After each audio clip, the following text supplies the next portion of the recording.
Hi friends, welcome to my channel get ready. Ram Charan ప్రస్తుతం సుకుమార్ దర్శకత్వంలో ఓ cinema చేస్తున్న విషయం తెలిసిందే. ప్రస్తుతానికి ఫస్ట్ షెడ్యూల్ మాత్రమే పూర్తి చేసుకుంది ఈ మూవీ. ఈ మూవీని దసరా నాటికి విడుదల చేయాలన్నది హీరో అండ్ మేకర్స్ ఆలోచన.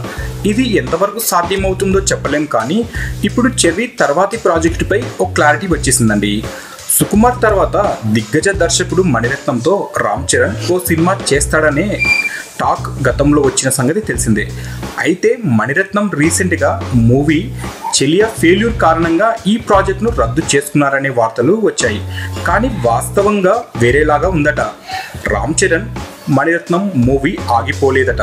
ప్రస్తుతం ఈ సినిమా స్టోరీని మణిరత్నం ఫైనల్ చేస్తున్నాడని ఫిలిం వర్గాల సమాచారం.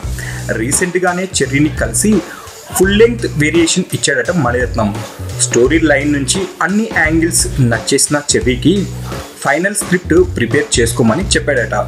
సుకుమార్తో మూవీ పూర్తి కాగానే ఇది మొదలు పెడతారని అంటున్నారు టాలీవుడ్ వర్గాలు. ఈ మూవీకి యోధా అనే టైటిల్ కూడా పరిశీలిస్తున్నారట. ఫ్లాప్ వచ్చినంత మాత్రాన ఆ దర్శకుడిని పక్కన పెట్టే టైప్ కాదట రామ్ చరణ్.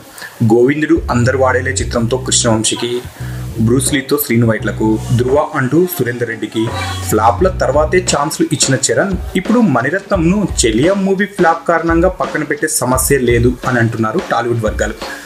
మీకు ఈ వీడియో నచ్చితే లైక్ చేయండి, షేర్ చేయండి. మరిన్ని లేటెస్ట్ ఫిలిం అప్డేట్ న్యూస్ కోసం తప్పకుండా సబ్స్క్రైబ్ చేయండి. సబ్స్క్రైబ్ చేయడం మర్చిపోవద్దు.